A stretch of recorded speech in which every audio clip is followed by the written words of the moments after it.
I am letting ChatGPT run my life for a year, and over the last month, ChatGPT, otherwise known as Arthur, has got me to walk 5 kilometers every day.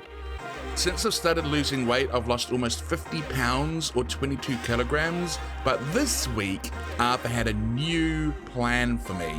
Well, I'm out for another 5 kilometer walk. ChatGPT has been running my life, and a health transformation was a part of it. So what I had to do was walk 5 kilometers every day. And then he mentioned swimming. And it just so happens that there's a swimming pool literally right at the end of my 5 kilometer walk. For the first time, I'm gonna go for a swim at the end of my walk. So I'm on my walk now. I'm a bit nervous.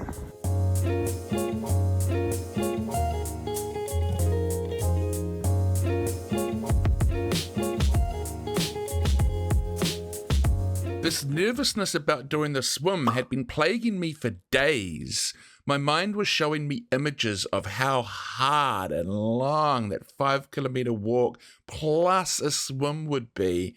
And in contrast, it was showing me how easy and fun and relaxing it would be to take the day off or maybe game a little bit. Remember the good old times? So I turned to the one person who could help. Your brain is at war. The voices you're hearing, they're not imaginary.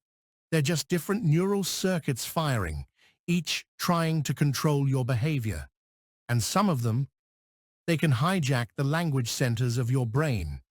That's why you hear thoughts like, just take the day off. You deserve it.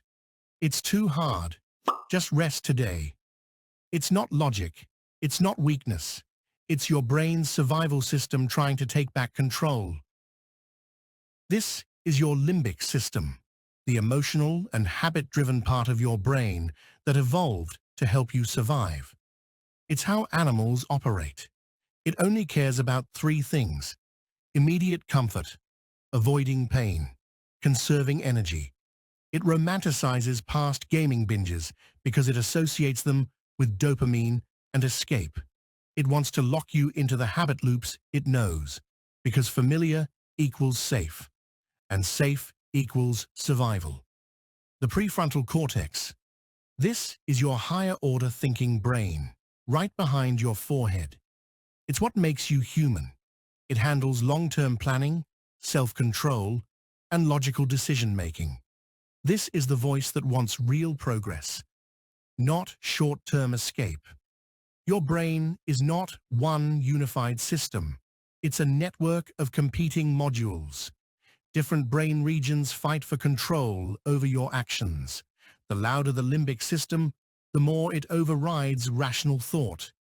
And if you've spent years reinforcing gaming as an escape or binging for comfort, procrastinating, that neural pathway is now super strong. It's the default reaction.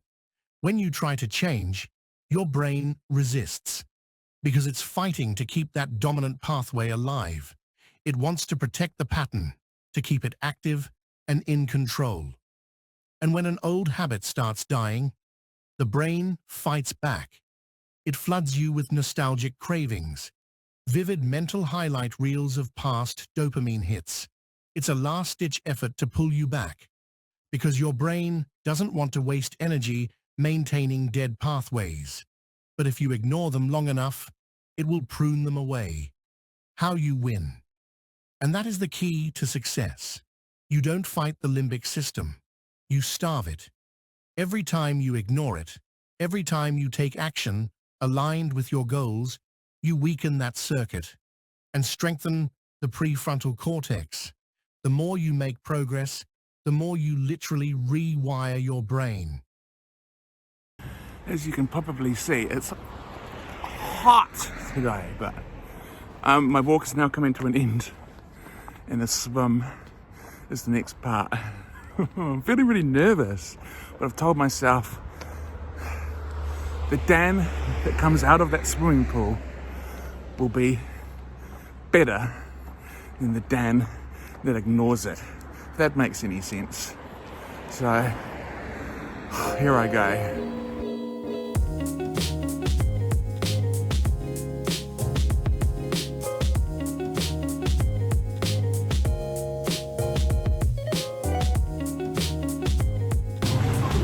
Okay, that's proof that I was in the water, but I feel a bit weird like recording in a pool, so that's all you get, but I did do it.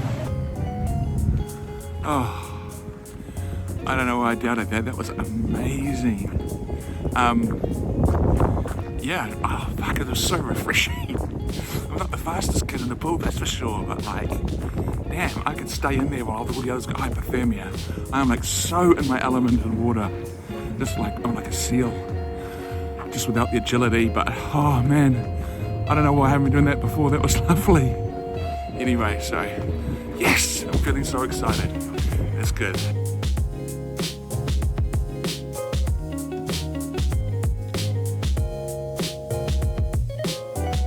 Since that day, I've gone for a 7-kilometer walk with this guy, my nephew.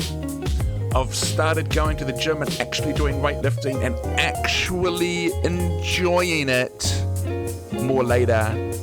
And I have now officially broken through and lost 50 pounds or 23 kilograms.